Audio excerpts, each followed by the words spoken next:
This afternoon to welcome you all here. Welcome to our public who are watching. Very different time, 3 o'clock, but a lot of work. We've just completed our last workshop. Welcome to all councillors for our final meeting of the year. And yes, everybody is very tired. I'm well aware of that. It's been quite a year, but for the public as well, this is the final meeting, and I will ask Councillor Maxwell to please open the meeting with the council prayer. Thank you, Your Worship. E ino I tātou. E te atua kaharawa ko koe te tohu rangatira, te tohu mātauranga.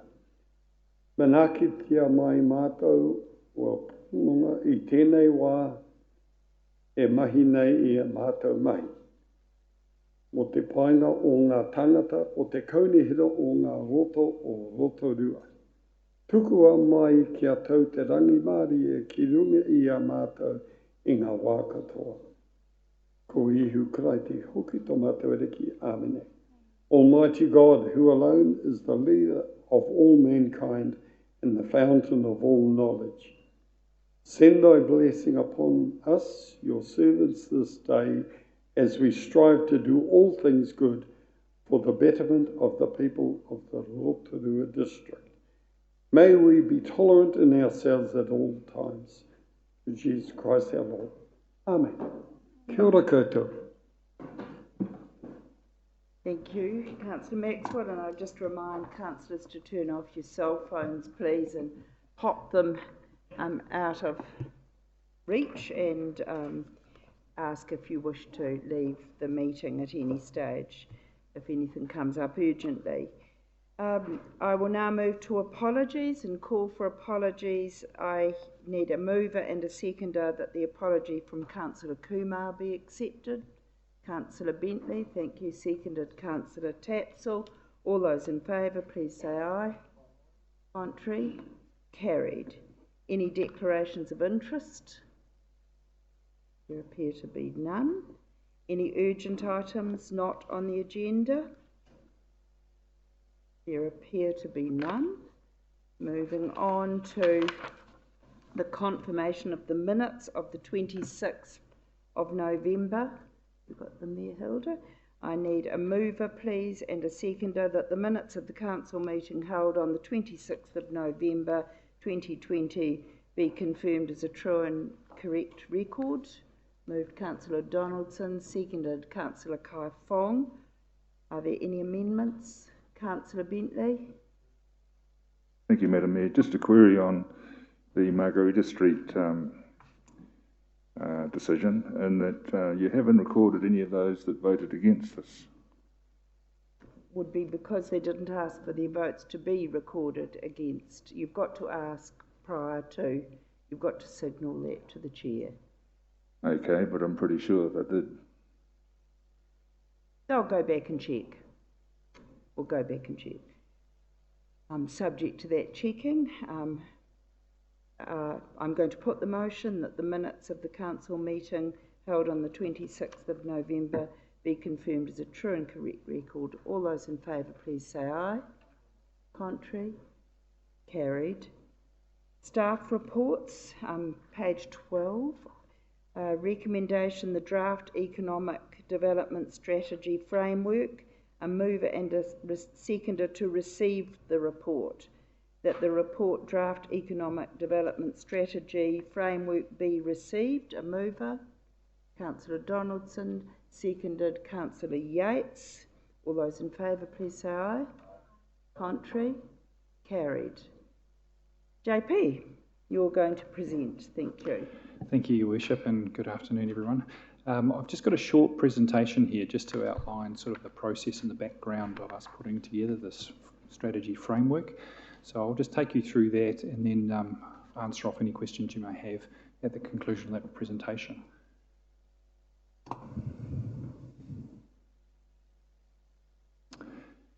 So Councillors, I think the key thing there is you have been provided with the document, I think as a PDF through Stella, and then just in the last couple of days you've just received the hard copy of the document as well. And just by way of background, this is a draft at this point, and mostly importantly, we wanted to really look at doing a strategy framework that looked more than just simply at recovery. So one of the key things that we've done and did through the lockdown and the various workshops that councillors did in preparation of the annual plan for this year was really evaluate what COVID-19 meant and the lockdown meant to us as an economic hit, but equally to the longer term vision and direction of this council. So that led to that confirmation of Vision 2030 as the longer term kaupapa, and really understanding the implications of COVID was a significant bump in that road and that journey. So really that built into the annual plan was the identification of that key funding, and really that also drove some of the focus we had around placing the 29 million for economic recovery task force projects, and also the $1 million community funding to support that resilience in our community. So again, this document represents a pulling together of all those different work strands that were part of our community to try and unite that focus and that voice for us to talk to an incoming government, but also to chart a path forward over the next 3 to 5 years as well. So we went through that framework with you as part of the long-term plan workshops on the 16th of October. And most importantly, of course, this goes right back to some of those decisions that you made, and I think the date was something like the 2nd of April, where we talked about those objectives around the Build Back Better. And so really focusing on what are our economic foundations and what are our unique strengths on which to leverage and build going forward. So that's sort of the background to where we have been. So I just thought it was important, and it's not included within the report in any particular detail or to a large extent within the draft strategy, was just to highlight some of those impacts and some of those areas that we do need to face as we look forward and through the COVID pandemic and out into longer term economic recovery and economic development for our city and community. And really that's about building that resilience and building those employment base and skills base, and look at that community wealth development we need so much for our community. So there is some pretty stark figures of some of the impacts we've seen from the pandemic. So job seeker support recipients rose by 26% to September 2020, so across that year. And those numbers representing something 37% higher than our 10-year average. So that takes us right back to the GFC. So when you think about the average number of job seekers we have in our community, we're carrying and tracking along at almost 40% higher than what we were on our average. So a huge community impact in our community. District unemployment rate, which we've always tracked higher than the national average, but you can see there that the step up to 6.4 when I think nationally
as one of our priorities and our direction. So this appears much easier in the document, but again, we've tried to summarise there that what's driving the presentation, the development of this framework, and that was really the twin visions of Vision 2030, but equally the Te Arawa Vision 2030. So that becomes our twin waka and the direction setting for us. And then the baseline, as I've talked about, is the number of responses and work that was undertaken over the last 6 or 8 months. So we've talked about in the past the Te Arawa COVID-19 response. That was very much about supporting whānau, but then started to look more strategically at the longer term economic recovery and longer term direction. There was the work that was undertaken by RED with the 4 sector groups and bringing together those business leaders. So certainly in the report we've highlighted again all those individuals who participated in that work and during what was a very difficult time put their efforts into considering what needed to be done immediately as a recovery, but also to start charting some actions for us in the longer term. So again, that's been a fundamental input for us into the development of this strategy framework. The Provincial Growth Fund application, so again, direction we've set, particularly in the tourism sector, about lifting the value and trying to create that value from tourism. So those goals are still remain the same, but equally that also translated into our efforts in the Crown infrastructure projects bids, where we successfully received the 55 million to accelerate housing development, so a critical part of our economic recovery. We've also talked about how then we tried to work collaboratively through stakeholder groups like the Chamber of Commerce, Rotorua Economic Development, Te Arawa, Te Tātou Board around our Economic Recovery Task Force, so trying to identify some key projects that we could progress in the short to medium term. And then the other key input into that process is some of the work that was done by the Housing and Urban Development team in the place-based assessment, which identified some of those fundamentals of what we needed to shift as far as our housing and land development market was as well. Now, finally, the last piece there was some self-analysis and some review that was undertaken by the boards of our CCOs, who also identified some options. So all of that became our baseline for developing this strategy framework. And really what we've tried to show there, that this document sits within a stream of other work. So the Housing and Thriving Community Strategy, fundamental to both addressing some of our social, community and economic issues, but equally our infrastructure planning as well. So from the strategy, councillors, we identified those 3 priority work streams. So the intention is that from this framework, so it is a draft, from this framework we'll now proceed to developing some detailed action plans around those 3 priority areas, with the intention that through those action planning processes we will engage with Te Tātou, Te Arawa, and also the other stakeholders and delivery partners to ensure we get a coherent set of action plans before we finalise the document June of next year. Thank you, JP. Oh. Yeah, so councillors, that was just the plan on the page. So again, identifies those 3 priority areas and the key headings under each of them. So for the current actions that are planned. And I'll just finish off by saying there, again, part of that action planning process that we'll do through that engagement will also be identifying the measures of success. We've reported several times about economic recovery and our focus on community wealth generation, supporting our partnership with Te Arawa, and also working to create jobs in the short and medium term, and also building our resilience as an economy. So finally, just repeating again, this is a strategy framework which really sets out what's been planned and done at the moment through a number of different groups. So there's work going on concurrently, but now the focus is on working in detail in those 3 action plan areas before we finalise a plan in June of next year. So happy to answer any questions. We're open now for questions. If I could just ask, this is an integral part of some of the discussions we've been having in workshops. Does this go out with the LTP? or separately? Your Worship, as a document, it's more of a, we're asking you to adopt it as a draft at the moment. So actually, not to consult on this document, which is almost a summary of the work and the actions that are being undertaken now. The key detail is actually just informing people through this document about those 3 action plan areas. So that's where we'll spend the time with those stakeholders, with those delivery partners, with those business leaders that we've engaged with previously, and with our partners to finalise this document by June of next year. And my only other question was this developed in-house? But like Fridays and our other capability? Because everyone was quite busy with Fridays, we actually had to outsource some graphic design this time around, Your Worship. But actually the document has been compiled by Michelle Templer predominantly, so she's led this process and led a whole bunch of discussions and engagement with a whole host of key stakeholders. So that's always a challenging process, so I'd certainly like to just recognise Michelle's significant contribution in preparing this document. Okay. Thank you. Well, we're open for questions. Councillor Rotorua Tate, Councillor Bentley. Oh, thank you, Madam Chair. I think when you look at the economic update that you put up on the board, that really just shows us the stark reality that COVID has had, the impacts on our city. So I'm pleased that we've pulled this together. There should be nothing in this document that we don't know about, because we've had the workshops, and obviously the LTP process helped that, because it was able to highlight things as well that can go into this document. So I'm pleased about that. And it's not the time to put the brakes on. And I'm pleased that we're having this at the start of the year. But can I just ask, why June? Is that going to take you that long to get the action plans together and the consultation part of it over? Your Worship, I think there's a combination of parts there too. I think there is giving us a time frame where we can make sure that we can engage appropriately with all the stakeholders around those delivery and action plans. It also gives us the chance to make sure if there's any budget implications, we can build it successfully into our LTP process. So for me, the finalisation is also around fitting budgetary amounts into our long-term plan process. And can I just ask one more question, please? I am somewhat surprised that this didn't actually go to the Strategy, Policy and Finance, because normally it would. And I look at Te Tato members and our rural and our lakes members as being integral to the discussions that take place, and and they've missed that opportunity. They'll be having it alongside of everybody else, I guess. But I'm just saying I would have preferred to see that. Thank you. Your Worship, and it's an important question, and it is an apology for us that we were running behind schedule on when we were expecting to present this, and that's why we took the opportunity to try and use the long-term plan workshops as an opportunity to make sure people had a chance to talk about the framework and look at the detail, because we didn't have a Strategy, Policy and Finance Committee. Thank you. Canvas today.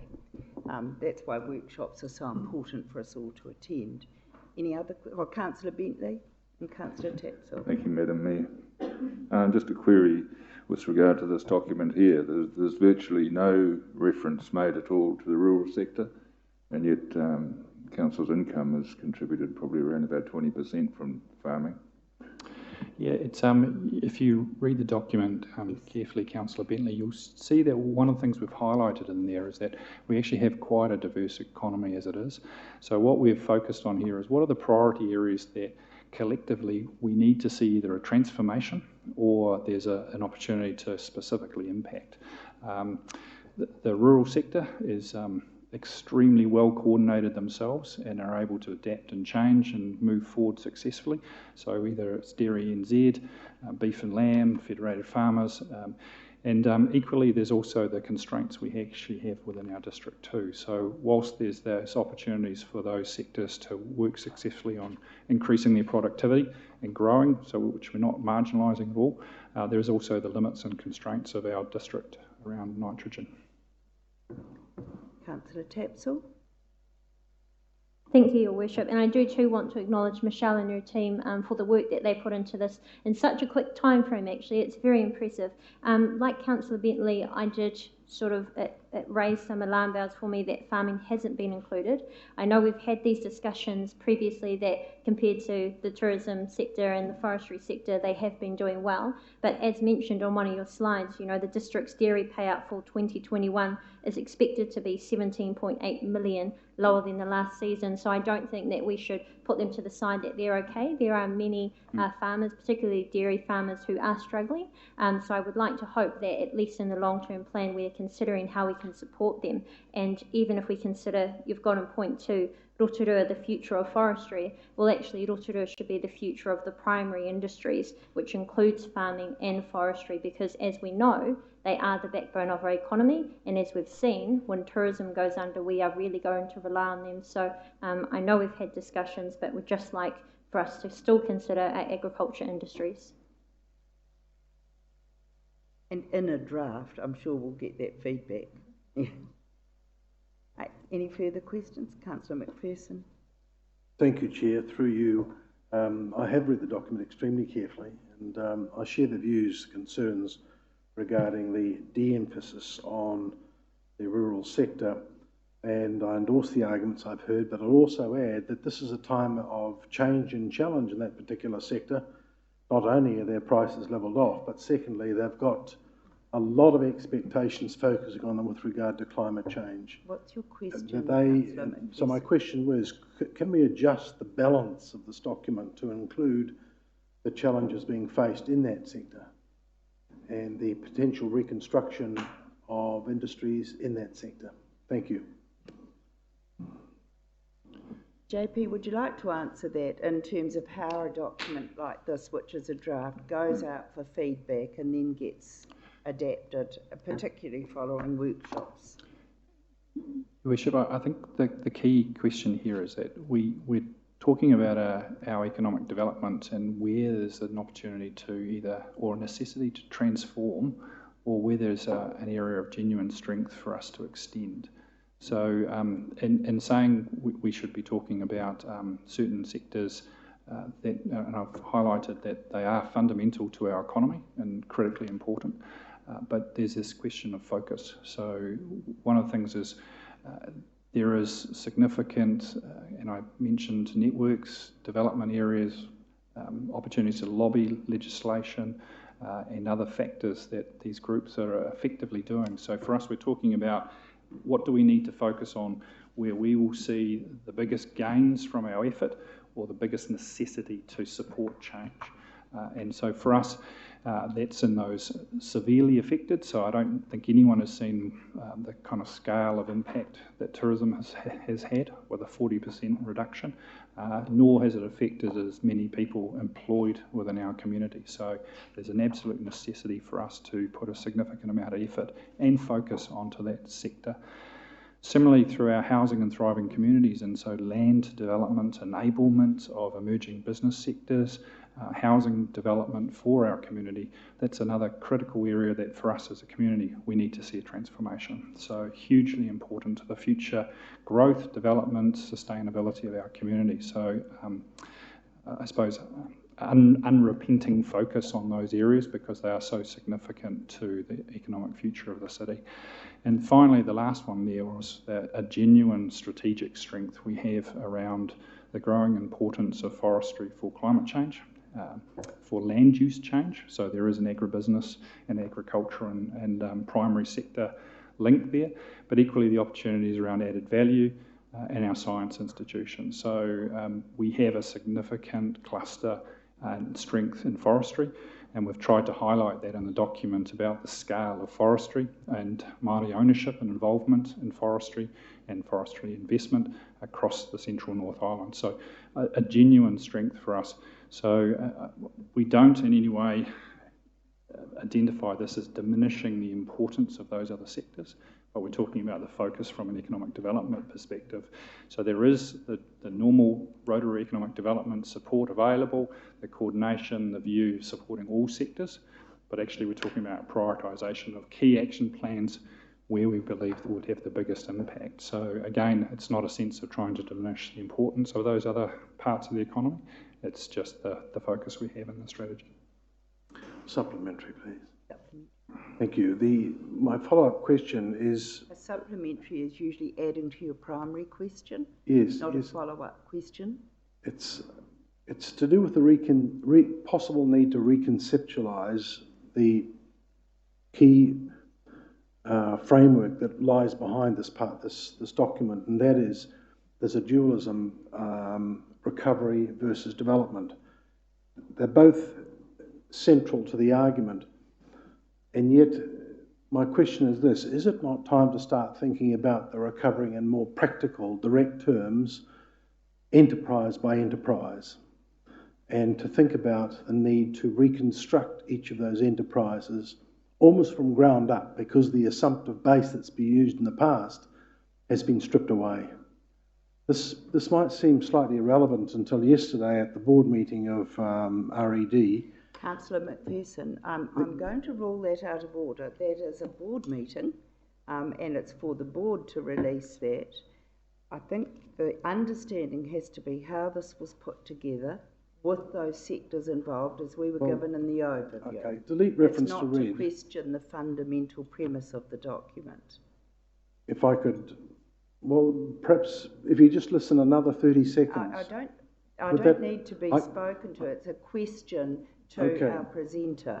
You're welcome to ask the question is this: could we start conceptualising both recovery and development in terms of economic reconstruction, enterprise by enterprise?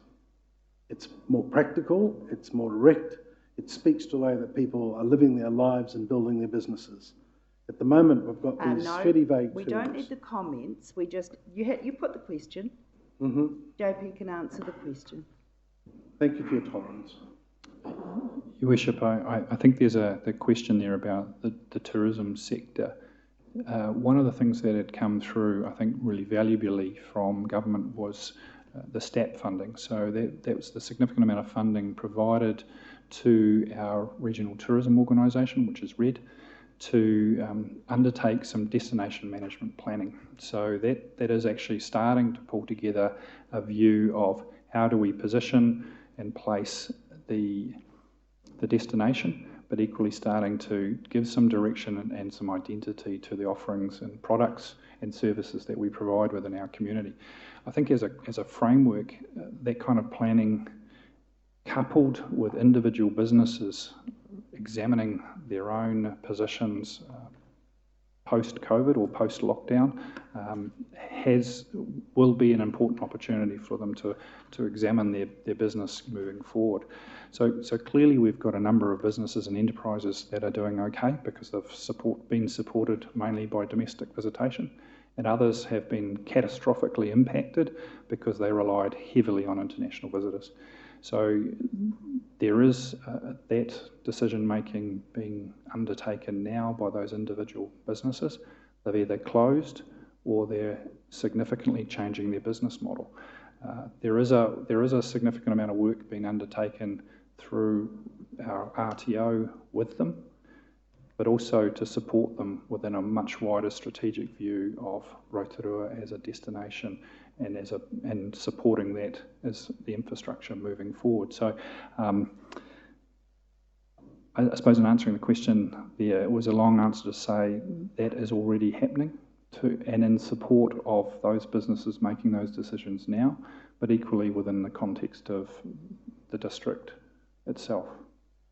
I'd just point out for those that have read the document as carefully, there is a section called Next Steps, and that's where you're going to see, once this has been out for consultation, the development of detailed action plans.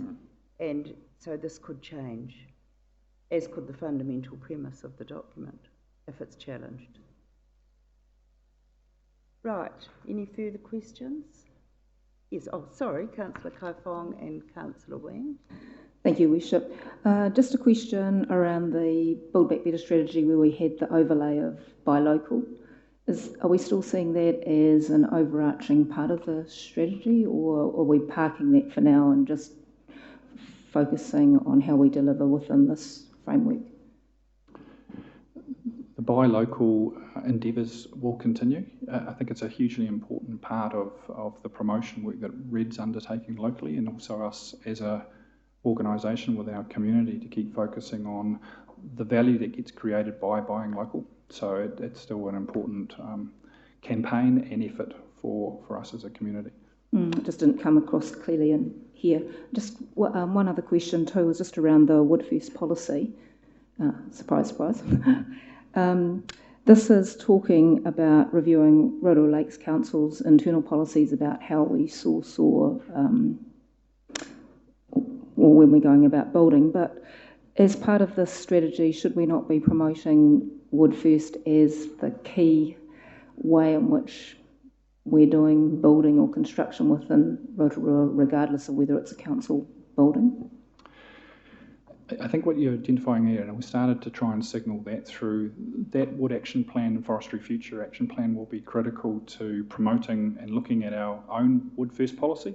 But again, our ability to, and part of that will be looking at the incentives or disincentives we provide to encourage people to build in wood as opposed to other materials. But certainly what we've seen through that sector group that RED put together was a clear view also that as we prepare that Wood Action Plan, there's a really important conversation to be had with central government and their ability to promote and support the greater use of wood. So I think there's two parts of it. Our individual council policy, what encouragements we can provide within our community to use wood products primarily and firstly, and then also through that action plan discussion in our sector, also look into that action plan about what that can do as far as advocacy and standards and support for increased wood use across the country. And in particular for our environmental policy as well around that. Thanks. I'd have liked to have seen it linked with a housing plan. That's not mentioned, the link. I think those strengths will come back after consultation, and I see they're being noted. Councillor Wang. Thank you, Your Worship, and thank you, JP. It's just kind of a little follow-on from what Councillor Bentley mentioned on earlier about the importance of the rural boards and Te Tātou Aotearoa and their contribution to this as well. But in regards to the rural sector, I think it would be pretty beneficial for the rural board to look over or to participate in the document to ensure that we do have a balanced position being presented. Thank you. It's meant to be questions now, not process. Councillor Tapsell. Maxwell? Sorry, looking at the wrong one. Thank you. In the report, thank you, JP, border closures due to COVID-19 resulted in the loss of 354 million in international visitors spent locally. When the borders are open, government does relate. What do you think? The question is, when do you think, or how long do you think the recovery will take from that to come to somewhere near what we used to receive? I have to really rule that out. That's hypothetical. There is no clarity around when the borders will open. Yeah, and that's not that. something that a council officer can answer. I thought he might have been able to with the discussions with the tourism people, that's all.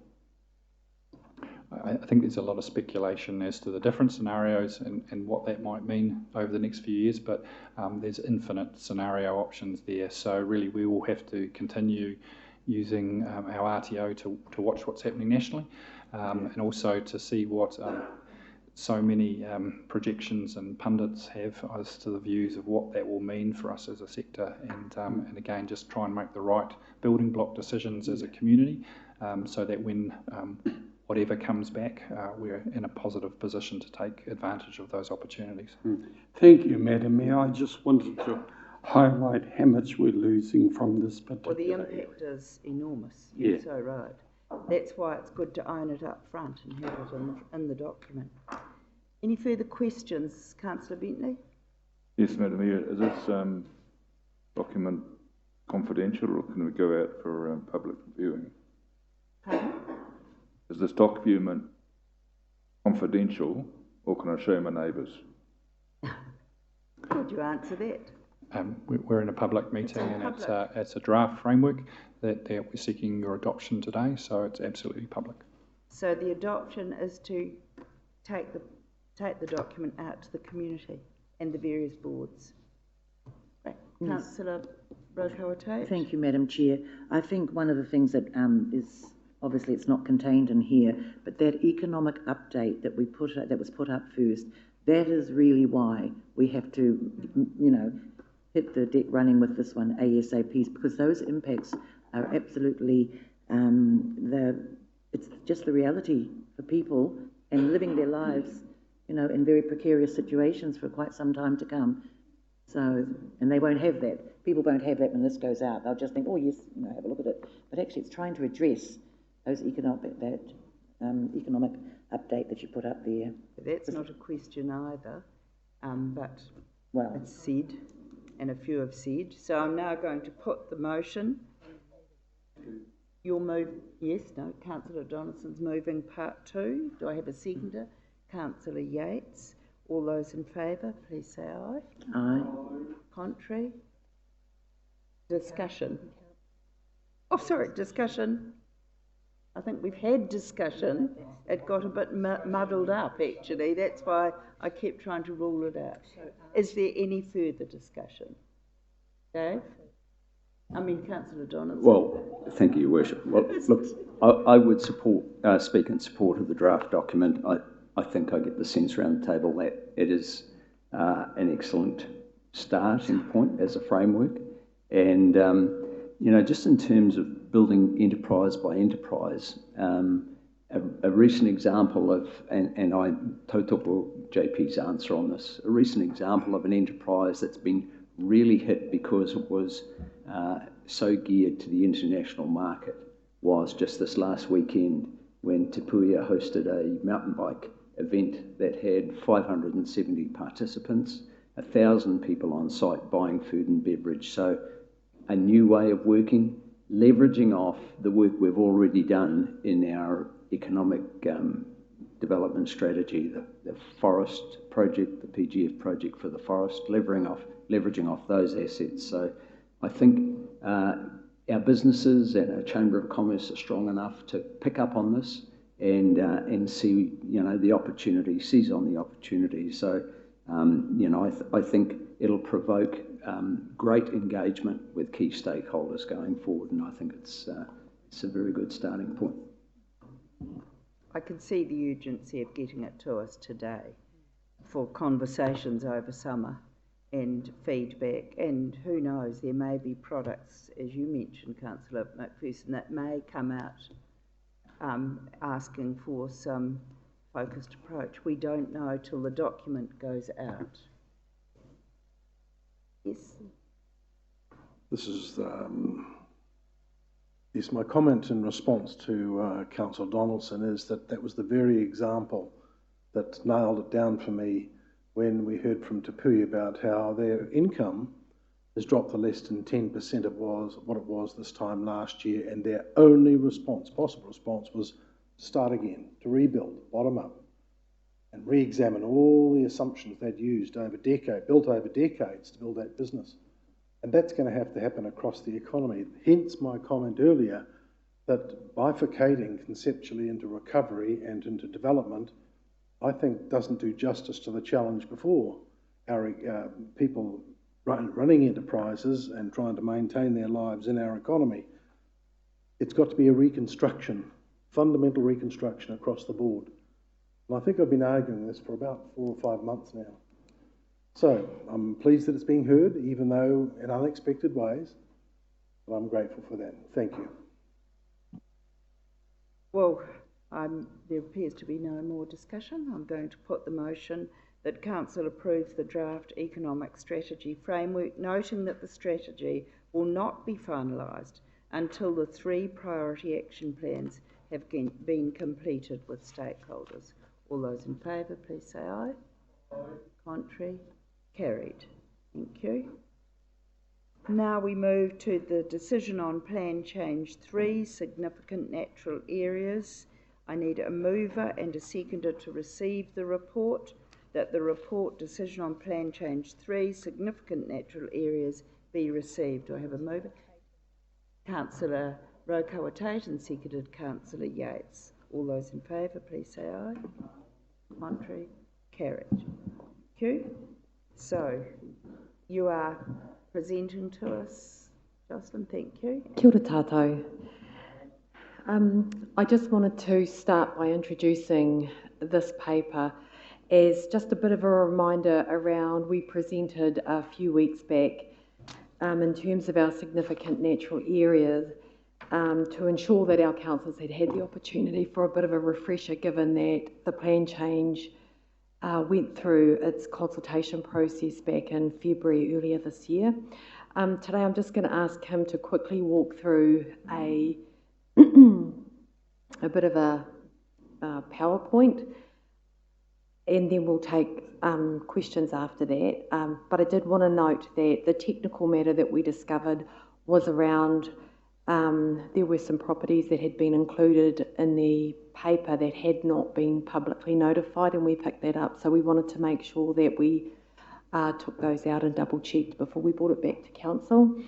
We're recommending that our Commissioner's recommendations are accepted by council today, and we're just wanting to note that there is, for anyone that came to the original hearings back in February, the opportunity to appeal to the Environment Court. So I'll ask Kim to walk through the PowerPoint presentation. And thank you for the clarification. So yeah, I just have a really quick PowerPoint, as you already did get a longer PowerPoint in the workshop the other day. So just a quick reminder about why we have the plan change. So really you can go right back to New Zealand's importance nationally for its biodiversity, internationally being separate for 80 million years and having all these unique species. But it's also in the Resource Management Act and our legislation, the protection of significant natural areas is a matter of national importance, so one that we have to give effect to through our district plan. Got music too. There's also there's also the regional policy statements. Not quite bird song. Yeah, it was still nice though. That require the protection of significant natural areas and have objectives and policies to guide the district plans. There was, but particularly for this plan change, there was a commitment made in 2014 to investigate around 50 sites that were not included in the district plan when it was notified. There's already a whole heap of significant natural areas in there, over 100. And when the decisions were made on those, there was a commitment to investigate another 50 sites. And then following that, there was also a commitment made in resolving the Federated Farmers' Appeal to review the boundaries of some sites that are in the district plan. So those bottom two bullet points are, I guess, the main content of what made up this plan change. And this is just a quick reminder of the process that has happened up until now. So it did, I guess, start right back in 2009 when there was the first report on significant natural areas by our consultants, Wildlands, and they identified these 50 sites as areas that they didn't make a conclusion on, but they were potentially significant. Then in 2014, there was those decisions I was just talking about where the commitment was made to investigate them.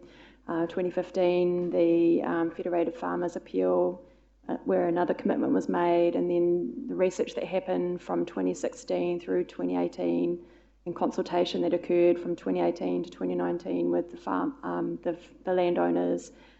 Then there was the notification of the plan change in 2019, the hearing in February 2020, and that brings us to today where we're considering the decision to be made on the plan change, and then after that, once the decision's made, there will be the appeal period.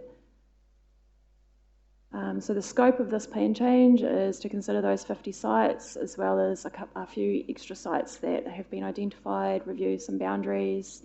It doesn't address the rules and policies for significant natural areas. Those are already in our district plan and weren't, I guess, relitigated.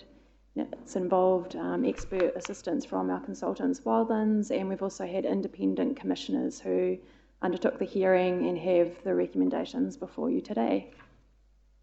When we had the workshop, there were some questions about what is a significant natural area. So we've just got a couple of examples to show you. This is probably the largest one that's being addressed today. It runs alongside the Waikato River, near the hydro dam, and it's basically addressing a whole lot of regenerating secondary forest on the sort of slopes that go down towards the river. So it is a large regionally significant habitat. Is it the white bit, Kim? It's the red line that's, yeah, that goes around the outside. So this would be, I think, the largest one that's being addressed. Most of them are not this large. And this is kind of at the other end of the scale. This is an example of a geothermal one that's being addressed today.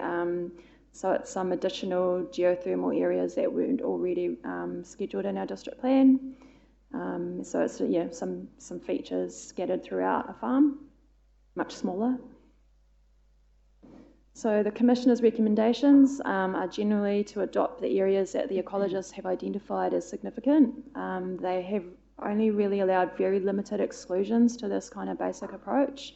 And one example would be where an SNA is identified and it crosses an emergency spillway from the Ohakuri Dam. So they've recognised that area to be excluded, but generally they have not favoured exclusions. We do still continue to have the sites that are protected by alternative arrangements like QE2s and covenants excluded because those were never put before the Commissioners to make a decision on. They've not been assessed, but the Commissioners do recommend that we may need to address these in the future when giving effect to the emerging national policy statement. Yeah, so our recommendation to you is to adopt the Commissioner's recommendations, and then following on from that, there would be the potential for appeals to be lodged by submitters. Thank you. Any questions? Councillor Bentley? Thank you, Madam Mayor. Just a couple of questions. Is this land that you're talking about putting into SNAs, is that all freehold land? Freehold in terms of not Māori land, do you mean, or? Well, it's part of a farm, and basically they're rural property. Private land, yeah, it's private land generally. We do have SNAs too on reserves that are not, that don't have a specific objective for biodiversity. So it's not solely private land, but predominantly this plan change does address private land.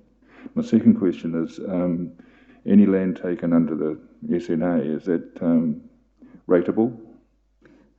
So yes, it is. I mean, just as part of a larger farm, it is rateable. One of the recommendations that was put before the council when they decided to notify the plan was to investigate a remission for SNA land, and we hope to present a paper on that before to consider a remission policy for SNA land before the next rate strike. Okay, then why would a farmer agree to do this when he can go to QE2 and get a rates rebate straight away? Yeah, that is correct. We do have rates remissions for QE2 under our current remission policy, and that would be one of the reasons to look at extending it. Can I also just note that, in fact, the land is not taken.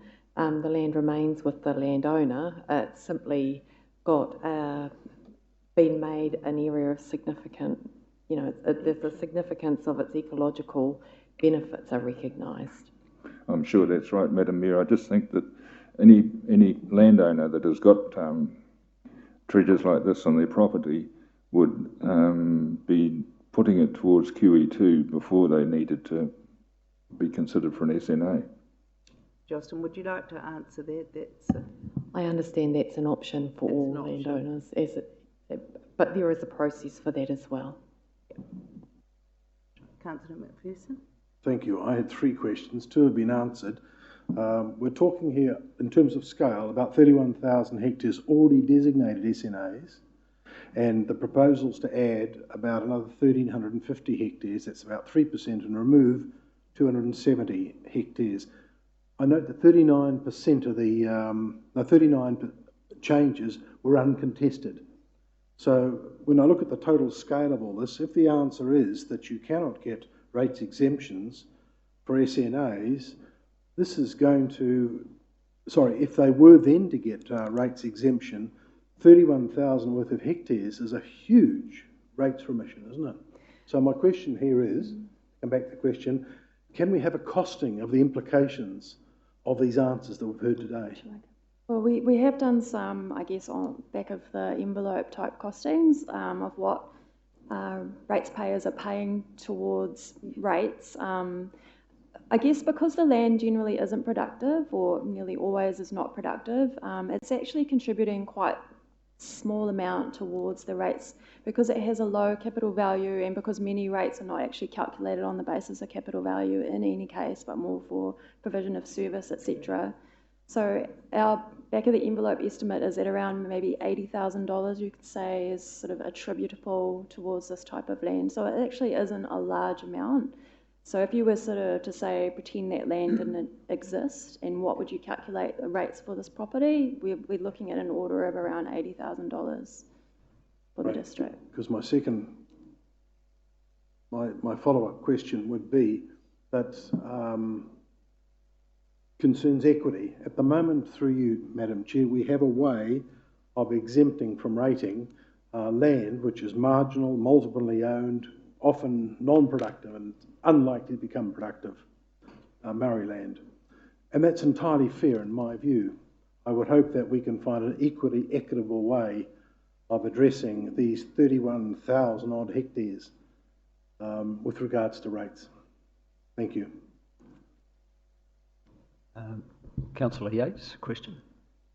Kia ora, and thank you through you to Deputy Mayor. Tēnā koutou, thank you for this. If a piece of land is put into an SNA, does it change the value of the land? Just to be very clear.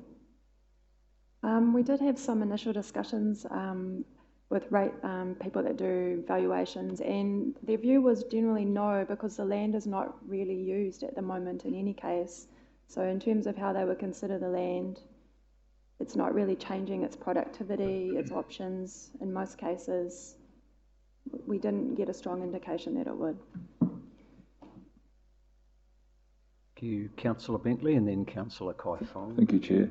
Are you aware that if the land is put into QE2, that through an arrangement they've got with DOC, they will assist with the funding of any work that needs to be required to ensure that its value is retained as a native block, for example, in that they will contribute to the cost of fencing and so forth.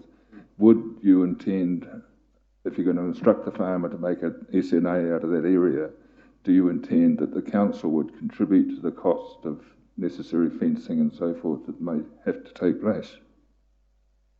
Councillor Bentley, I want our staff to answer that because it's not them instructing. It's us endorsing the Commissioner's recommendations as to whether the land is designated SNAs, and they have a right of appeal, or they have an alternative process if they want to go through the QE, down the QE2 track. So I don't think it's fair to ask council, are they going to instruct people to have an SNA? Okay, fair enough. In that case, I find that the plan this work that's been done is only half done, so I won't be supporting it. So we're still with questions. Councillor Kai Fong, you have a question.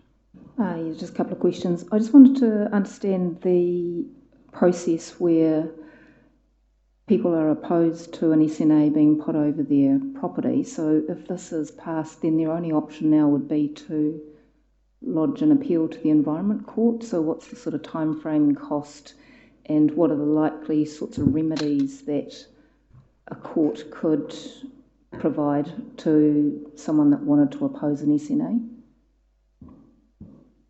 I couldn't tell you the exact cost of what an appeal would be, but I could tell you that most appeals are actually resolved through mediation rather than going through a court process. and the types of remedies that might be available from an Environment Court appeal process to someone that was being affected? So the likelihood is that there'd be, if we got to the point of appeals, we'll go out after Christmas and notify the decision. We've got a range of submitters, we've got landowners, and we've also got other parties, for example, Regional Council and DOC. The parties, so we get an appeal and any other parties that join in. The potential outcomes of that are, as Kim was saying, mediation and outcome of it. So that may be that there's ecological evidence provided that says, no, that we don't justify the identification of this site, or keeping the SNA. So it might be, it comes down to a case of boundaries, in or out, or slight changes is the likely scenarios I'd see. Okay, and just one other question. Oh, we're back to the Mayor. Is that you mentioned that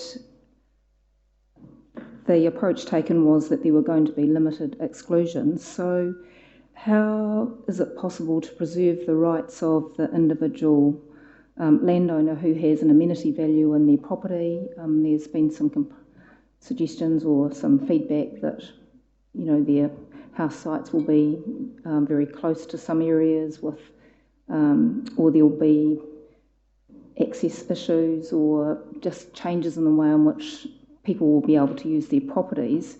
And how do you balance that against the rights of an SNA to, you know, look after the ecology of the area?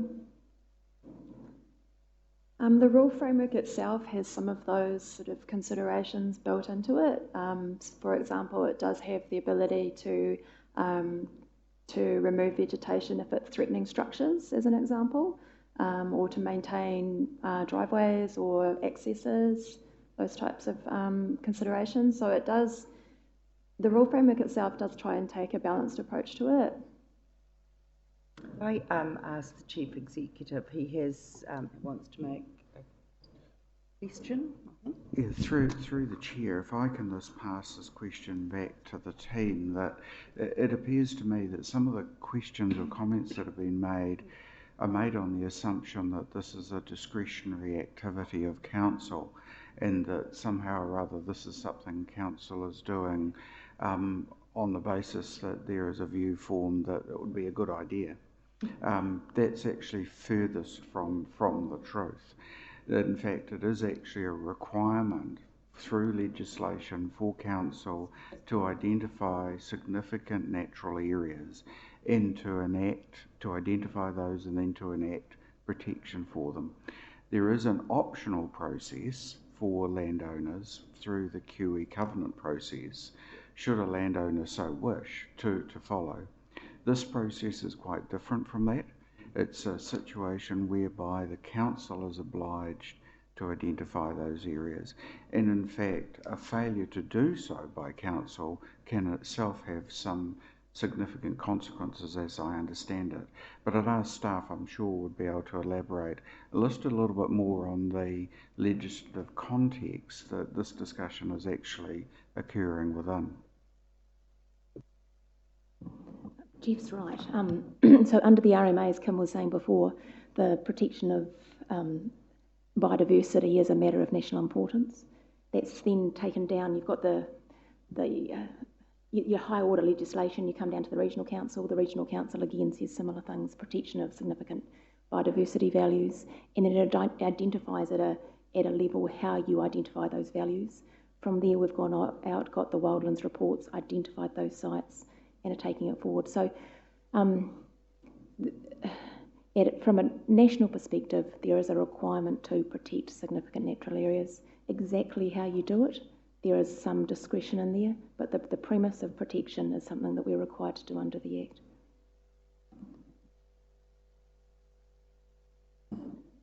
And Your Worship, am I right, further to the Chief Executive's comments, the alternative process of QE, getting a QE covenant, the original recommendation was that they be included, and our commissioners have said that those are excluded as SNAs. Am I right there? They always recommended they continue to be excluded in accordance with our current approach, but they've also put commentary to the council that they consider this approach should be reviewed. They didn't consider it within the scope of this current plan change, but they do consider that's something that we should relook at. Thank you, Your Worship. And, I totally understand, we have an obligation under Section 6 of the RMA to protect Indigenous vegetation and Indigenous fauna.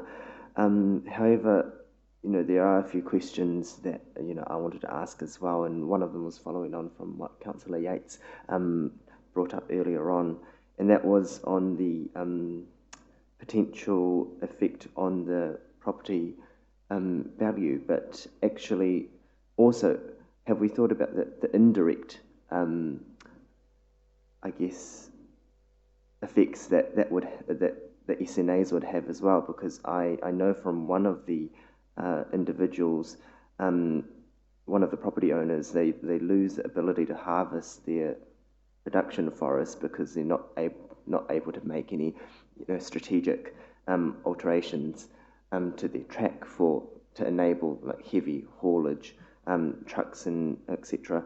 And this basically negates the value of his land and his assets essentially. There's these issues, and then there's also issues where there are properties where... Councillor Wang, what is your question? Because that's not really relevant for what the task is at hand for the SNA.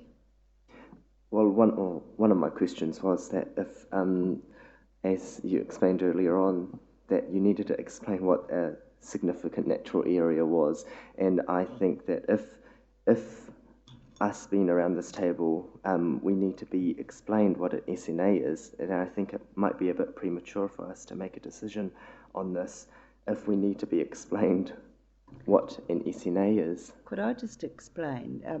The timeline that was put before us was all of those, and I can see those struggling with this are new councillors. So, and weren't there when we started the journey of SNA protection that we had to do. So I think that was the time when we all asked all of those questions, and you're all now new councillors asked to make a decision on an external commissioner's recommendations to council. It's not the time to relitigate what is in, what is out, what are the impacts, what are the financial impacts and the burdens. We've been told very clearly that there is a right of appeal in the process. Do you want to answer that, Jocelyn? You can see the sorts of questions coming here from those that haven't been familiarised with SNAs. Yeah, and that's part of the reason why we spent a bit of time on it a few weeks back, and we wanted to track through the process, but also the fact that these are not, so the our commissioners have looked at all of the submissions, so I'm assuming that all the people that wish to make a submission, they came forward at the time earlier in the year in February, and they had the opportunity to put their submissions forward. Our commissioners have considered all of those submissions, and then on the balance they have made recommendations which we are now recommending to the council that you endorse. We specifically put it out to commissioners because of the fact that we wanted to ensure that we had experienced people dealing with this, because we had, when we brought it through the councillors, we wanted to make sure that we had the right advice coming back, and that the commissioners that were involved had deep understanding of these types of matters, and that they would be able to provide the best advice. So it has been through a process. At the beginning of the year, all the submitters were given the opportunity to present. Those that did were heard.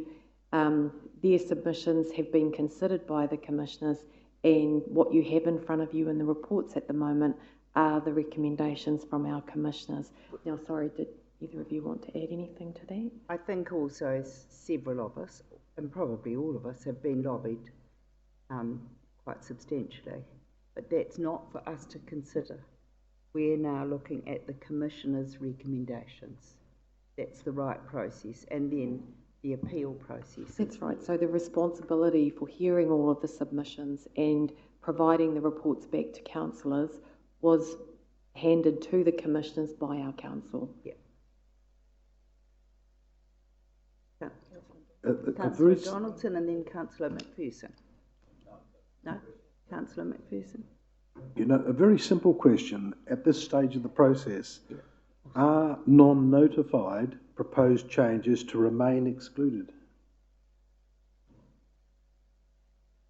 The properties that we identified that were not publicly notified are not included, so they have been excluded. Councillor Rotorua, my apologies. That's fine, thank you, Your Worship.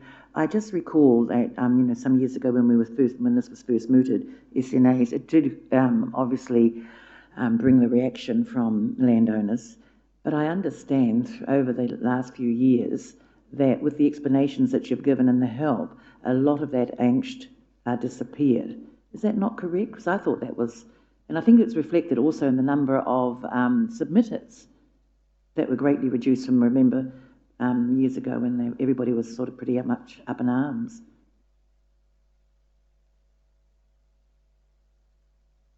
Yeah, I like to think that we did address a lot of the angst through the really extensive consultation process that we had. We spent months and months individually consulting with landowners, and at the end of the day, not all of them are happy because not all, because of property right issues. That's always the case with RMA matters. But we did end up at a place where we had 39 of the changes to sites proposed were not contested and 30 were. So, yeah. Thank you. Well, I'm now going to put, I need a mover and a seconder to motion 2, 3 and 4. Thank you. Councillor Rotorua, seconded. Councillor Donaldson. Any discussion? Councillor Donaldson. Thank you, Your Worship. Look, I think you hit the nail on the head when you pointed out that the RMA process and this process is clearly way too ponderous for a 3-year election cycle when it comes to, getting to the sharp end of a political decision.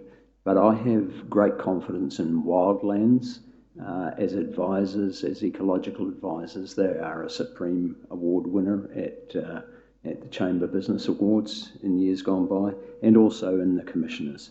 And for me, the bottom line is preservation, retention, and regeneration of our Indigenous biodiversity is critical. It's what we pride ourselves on in New Zealand, Inc., and certainly in this rohi. So I'll be in support.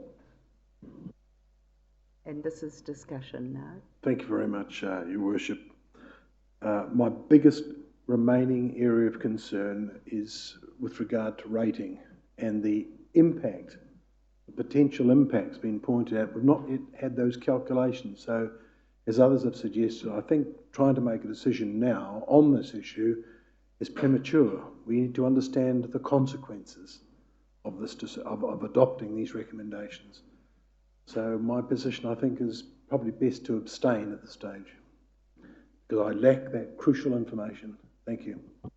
Well, I want to speak in support of the recommendations, and it's no surprise. And I believe that the process is far too long and tortuous. And so the very questions that have been put at the table were very questions that we asked when the process was first brought to council, which was the very reason why we put it out to an independent commissioner, and goodness knows how long it's come to give back. I'm comforted by the fact that those that feel disquiet can appeal, and that's a process that should be in law. So I see no other option but to support the recommendation, and I support the recommendation because biodiversity is incredibly important in our community and on our land and for our species, including Indigenous plants and birds. So this is something that I think when we're looking at climate change, we must make sure that we have protection, but recognition of rights of landowners to appeal. So on that note, Councillor Wang, sorry. Thank you, Your Worship. And yeah, I'd just like to speak a little bit on this as well. And I think there's absolutely no argument on how important our Indigenous native flora and fauna are to our country. But I'd just like to say that I am a little bit disappointed that the report from Council was not considered by the Commissioners. And but I guess, you know, we have come to a point that we do, like I said earlier on, we have an obligation to protect our native flora and fauna, and with the appeal process being there, we do have to leave it to the property owners to appeal through mediation or whatever means with the Environment Court. So I will be in support of this. Thank you. I'm now going to put them as 1, 2, 3 and 4. I move the motion. All those in favour, please say aye. Contrary? Please record, so I will have a show of hands. All those in favour? You've got it? They've got it? Thank you. And Councillor McPherson? Abstention. Thank you. The motion is carried. Thank you. Oh, sorry, Councillor Tapsell. Thank you, Your Worship. And if you'll just indulge me, I just want to make sure we have the record straight. I'm just in regards to Councillor Wang's comment that the report from Council was not considered. I believe all reports from Council were considered. Yeah, all just reports. For the record. Yeah. Is that correct? Just for the record. Yeah. Because you. Yes, the Commissioners have presented the report yes. Based on the submissions that were made and the decisions that they're recommending to us based on the hearings that occurred. So everything has been considered. What you've got in your report is the Commissioner's report, and we've put a cover sheet on top of that to ensure that the recommendations are there. Thank you. Thank you. Sorry, Your Worship, can I apologise, that was the wrong wording for me to use. But it's good to, and thank you, Councillor Tapsell, for clarifying that. That's very important. Sometimes we need to speak up too, because I thought you said that you were disappointed that the Commissioner hadn't come before us. They never do, thank goodness. Right, we move now on to the resolution to go... Ooh, yes? Resolution to go into public excluded. There is one item for public excluded, and that is the Chief Executive's performance review, and the reasons are to protect a person's privacy, and I need a mover and a seconder that Council move into public excluded. Thanks, Councillor Maxwell, seconded Councillor Donaldson. All those in favour, please say aye. Contrary?